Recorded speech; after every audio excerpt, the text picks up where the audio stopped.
guys, welcome back. I'm just in my room watching a little bit of TV.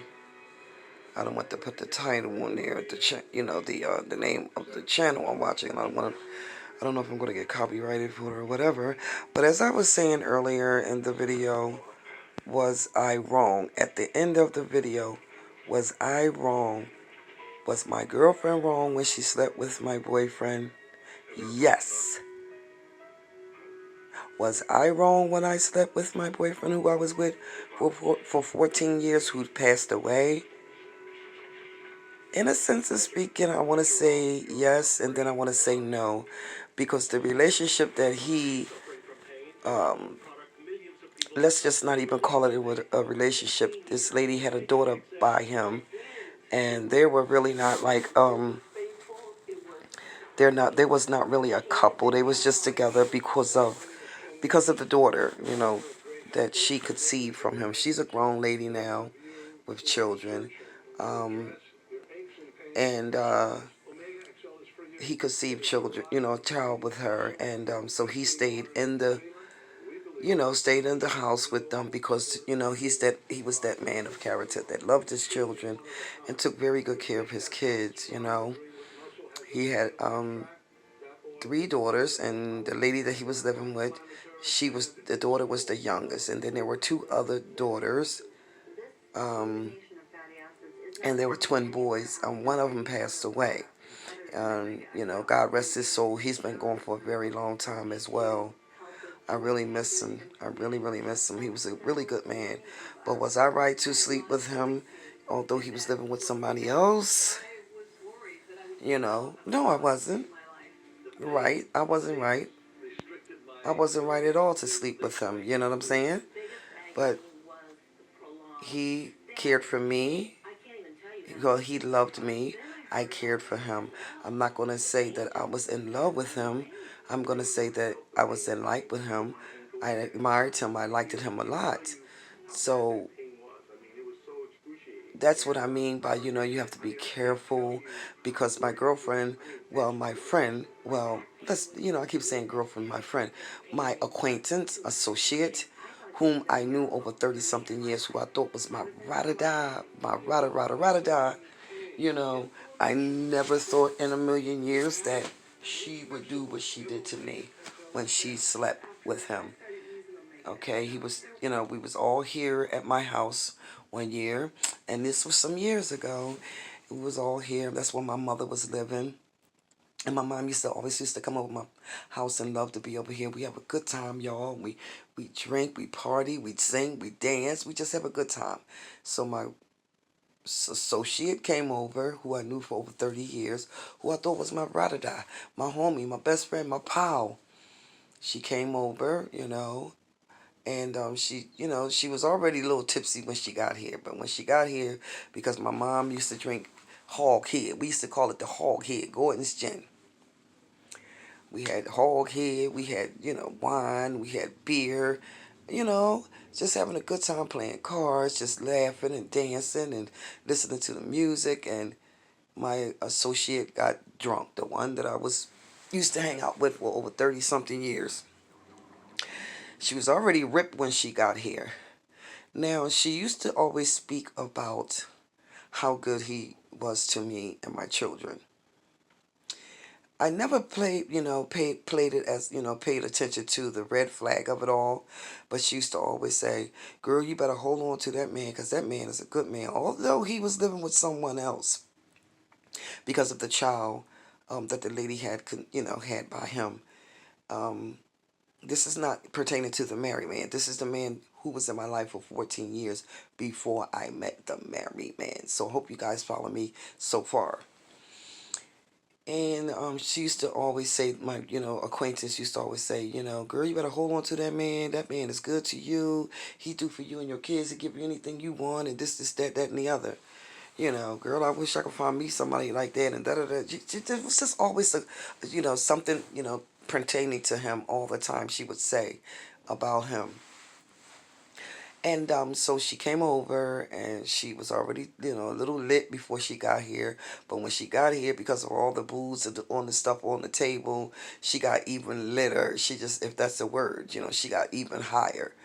And she got a little too high where she just couldn't go home on the bus because she was like, well, I'm gonna get ready to get on out of here.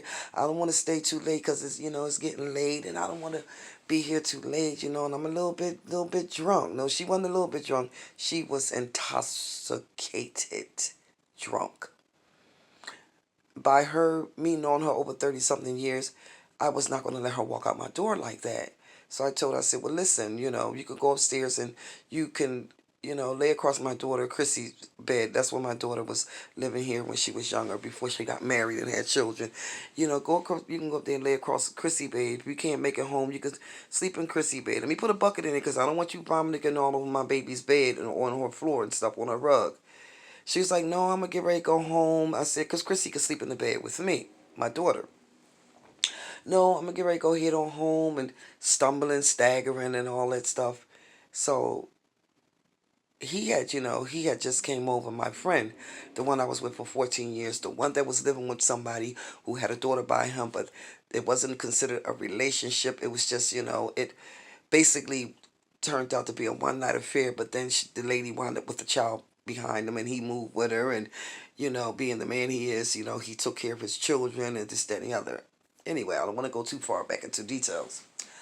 And so I said, okay, because I was entertaining my mom and my mom, friend, and my sisters and my, acquaintance that was here. And I told him because she said she was ready to go home. And I said, listen, could you run her home? Please take her home, because first of all, it's dark. She's drunk, and I'm not going to let my acquaintance go out there in the street like they're trying to stagger and stumble, trying to catch a bus. Somebody see her staggering and stumbling, might try to, grab her in a car or rob her, or she might get hit by a car or something. Take her home for me. He said, okay, I'll take her home. But she always had this little sort of kind of a crush on him, because she would always speak about him, and then when he would be around, she would always get a little giddy, or she would always try to, I start to see the flags, the red flags, like she would get up and she would, prance or go in the kitchen or come out the kitchen, or bending over to pick something up. But I was like, you know what, I'm not going to pay that no mind, because mind you, she was in her addiction then. She was not only drinking, she was, in her addiction, she was on other substance, and I don't, want to name the substance, but I think you guys, basically, you get it. And so he took her home. So by me entertaining my mom and my sister, and I'm feeding them, cooking and frying chicken and fish, and we just having a good time, and I'm drinking my little Budweiser beer in the kitchen. We playing the music and stuff. I don't drink anymore, guys. It's been over 20 something years since I've been even had a can of beer to my nose. I cannot stand the smell of it anymore. So I don't drink, point blank, period. And so he took her home, and he said, well, when I come back, I'm gonna take a shower, and I want to eat, and I want to, lay down for a while. Now, mind you, in the midst of that, him saying when he come back, he want to take a shower, he want to eat. Him and the lady had fell out. She had done threw him out. I don't know. Supposedly, I guess she found out about me, or whatever the means may be. She threw him out, so he stayed here with me for like 3 months or more, and so he wanted to play tic tac toe. He wanted to flop from pillow to post. You know, um, he would try to call her because of his daughter that's there. He would, I wouldn't stop him from going to see his daughter. That's his child, But don't try to play manipulative mind games with me, because I am not a dumb woman, not by a long shot. So anyway, let's get back to him taking my acquaintance home. He took her home, and so I'm in the kitchen. I'm like, wait, hold on. Hey, wait a minute. It's such and such a time. Where the hell is he? He's taking too long to get back. So I called his phone. Now, this is not the married guy, y'all. I met the married guy 14 years after I was with this man. You understand? And so I'm calling him. He's not answering his phone. I said, wait a minute, something's not right. I said, why is he not answering the phone? The phone kept going to voicemail. So at any rate, when he got back here, I didn't say nothing because my mom and my sister and all of them was here. My son and my daughter, my niece, my nieces and my nephew, they were playing upstairs in the room and everything. It was just my family here, you know what I mean? I don't have too many people invade my premises. And so when he came in, he was like, "Did you fix me something to eat? I'm gonna go take a shower real quick." So I whispered to him in the kitchen. I said, "Listen, I don't know where you took her, but it took you a mighty long time to take her where she had to go. You know that she not only drinks like that, she does other substance. You know what I mean?" And I said, why did you take so long to come back here? You've been going almost an hour. She only lived right up the road. How the hell could you take so long to take her home and just coming back? He said, well, I was just sitting there, I was talking to her. She was telling me her problems and this, that, and the other. Of course, us as females, we're not going to believe that. A whole hour and some change.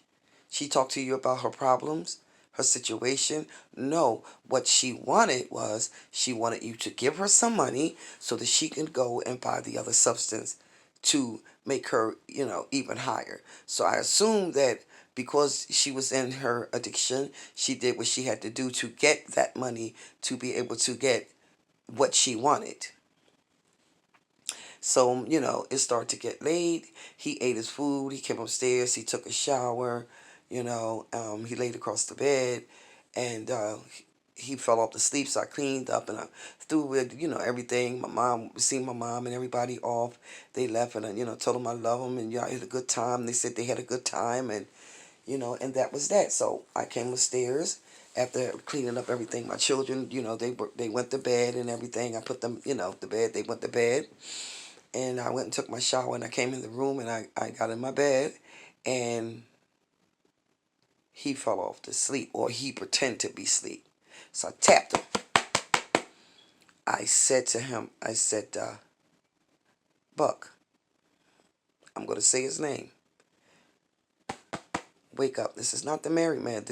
The married man came 14 years later after the guy I was with for 14 years, who helped me raise my children, take care of my kids when their fathers was nowhere to be found, non-existence in their lives. He helped me raise those two kids. He was a good man. And I said, listen, you're going to tell me where you been.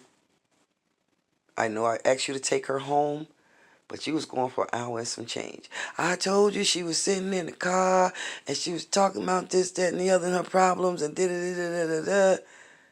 I said, okay, really though? All right, you got that one. So I just turned over and I went to sleep. Then he proceeds to try the BS one more again, y'all. The following week, it started to snow. He got up and I said, listen, it's sprinkling snow out there. I don't know if you're going to make it to work or not. Why don't you just call off? Because I don't think you're going to make it to work. You're going to mess around because they said it was going to be a snowstorm. I said, you're going to mess around and you're going to get trapped in a snowstorm. And that's what he really wanted to happen. He said, no, I'm going to go. If it start to get too bad, I'll call you and let you know. It started to get bad, guys. It started to get later in the day. He didn't proceed to call me at no time or another. He didn't call. Around 8 o'clock at night came. I was like, okay, look at this. This is a living mess out here. He's not going to make it home. He's going to have to stay at the job, you know. But unfortunately, that's not how it played out. He knew what he wanted to do. He planned it this way because he wanted to go see his daughter by the woman. And all he had to do was just say, listen, I'm going to go see my daughter, you know, and I might not make it back because of the storm. Although even if he went there and the lady is there, men do what men do. It is what it is. I don't put anything past majority of men, you know. But that's not how it played. That's not how it played out. He lied. He went. He stayed. He didn't show up. You know what I mean? He didn't call. The next day, bro gonna walk through my door. Snow up to the damn window ledge. Bro gonna walk through my door. Hey, you know Anastasia Garadelli, well, I said, really though, brother? I said, really though, brother? I called you, you didn't pick up your phone. Listen, let me tell you who you think you playing with. If you wanted to go intentionally to go see your daughter and you knew it was going to be a snowstorm, you should have just simply said, I'm going to go see my daughter and I'm going to spend the day with her and I may not be back tonight. That's all you had to say. If you had intentions on going up there to be with that woman, you should have grabbed your damn duffel bag right here in this closet.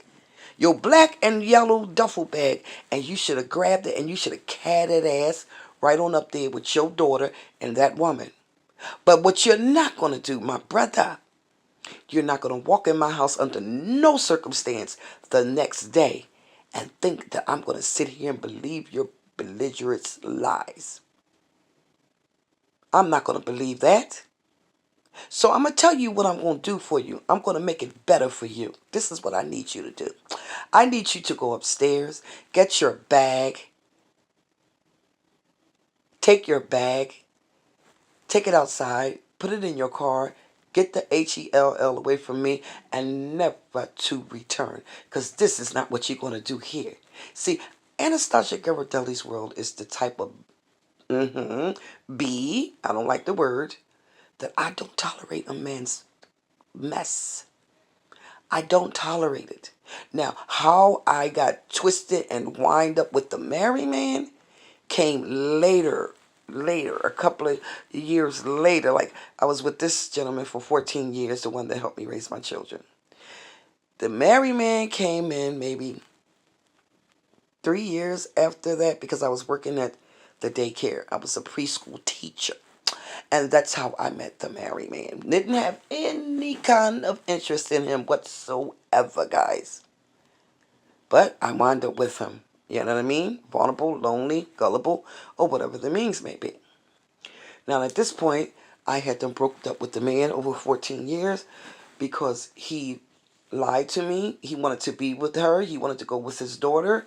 She was a little girl then. And I gave him that respect and I said, go ahead. If that's what you're going to do, that's what you want to do, you need to go. But this is not what you're going to do, play games with me. Because she threw him out and he stayed here for 3 months because he didn't have nowhere to go.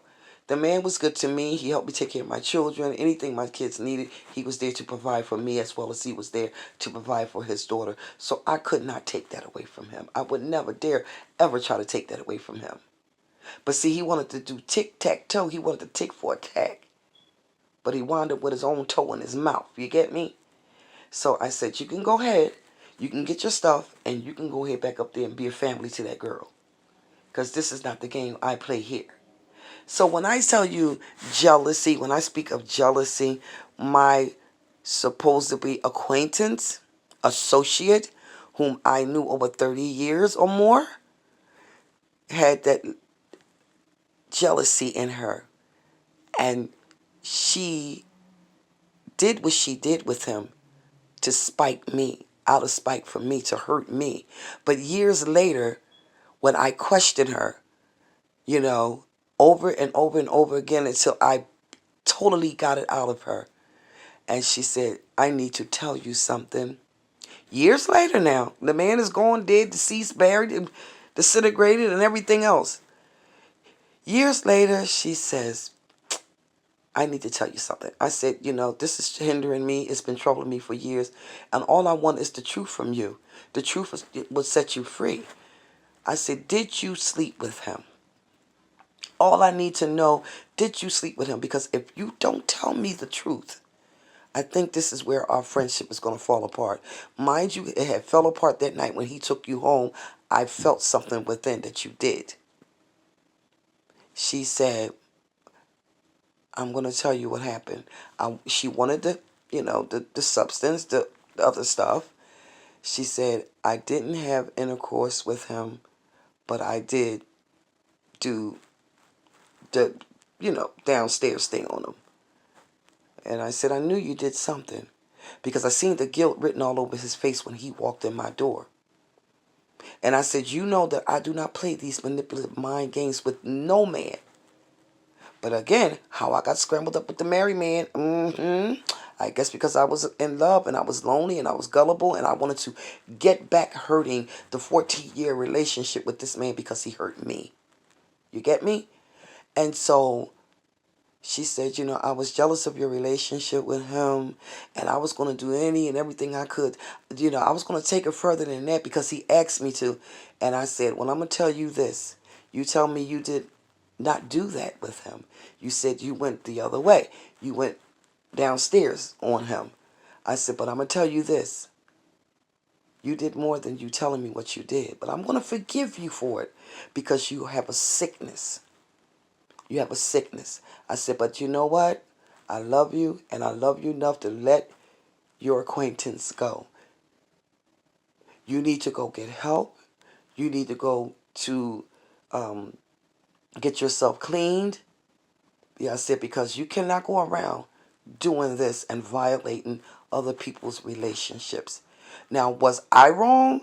Yes, I was, because I was with the man and he was with someone else. And the category just goes on and on and on and on and on. So I just say this to say this is part two of the video from part one today. How people can be so vindictive, so envious, so jealous, and have so much hatred and animosity in their heart, and they would do anything that they can possibly do to drag you through the mud, to hurt you, to manipulate you, to violate you. They would do anything possible because they want what you have. They want what you got. But you can have all of that, but just don't take what I got. Just don't go for what I, work hard for, what I achieved and achieved in life, and what I succeed in life, my success or my happiness or my wonderful relationship. Don't take that away from me. Go and build your own foundation and your love and your success and your happiness and your marriage and your relationship. Go build your own. Don't go and abuse mine because you are so envious of what I have. So you want to be the manipulator and come in and to intervene and hurt me and violate me and take what I have because you are so envious of me and what I have, what I accomplished, what I achieved. My success in life. You come to take that away from me when you can do the same exact thing, but you yet want to come and hurt me. That I was supposed to be your homie, your friend, your buddy, your ride or die, your bestie, your friend. But you manipulating, lying, conniving, vindictive, vicious, malicious person, you come in and you do this to me. But I'm going to say this and I'm going to go. He who laugh last. And guess what, guys? She didn't get the last laugh. I got the last laugh. You know why? Because I knew what I was doing was wrong. So it came back to bite me in the butt. You know what I mean? Well, basically, truth be told, no, I did not get the last laugh. The lady got the last laugh. You know why? Because in the end, I sent him on packing back to her and his daughter. In the end, I was wrong from even stepping into a relationship with someone who was with someone else. In the end, she was wrong. My so-called 30-year acquaintance who was supposed to be, cool with me, slept with him. And she thought it was okay because of her sickness. And I forgave her. And I forgave him. And at that point or another, he was with her. I heard no more from him. I seen no more from him. Years later, after that, I heard he was sick. And he passed on. He fell sick on the tracks. He was a Conrail worker. He fell sick on the tracks, and they rushed him to the hospital. And then he was already fighting diabetes. He was already fighting, problems with his gums because he developed periodontal gum disease. Years later, he developed leukemia. So he had a lot of multiple things was going on with him. So when he went back to the lady and her daughter, and I didn't saw hear from him for quite some years, then that's when the married man came in. You get me? That's when I met the married man, the bus driver. But at that point, I had found out the man that I was in the relationship for 14 years had passed on. He was going to a doctor's appointment and he had a massive heart attack in his car and he passed on. Devastated was I? Absolutely. Because he was a good man overall. And I'm not going to say that God punished him because of what he did, because God can punish me as well for what I did, messing with the married man and messing with him when he was with someone else. He was a sick man, and he hid that from me for quite a long time. So rest his soul. May his soul, his gentle soul, continue to rest in peace. But I'm just telling you, ladies, and you guys as well, how jealousy can play a major, major effect in your life.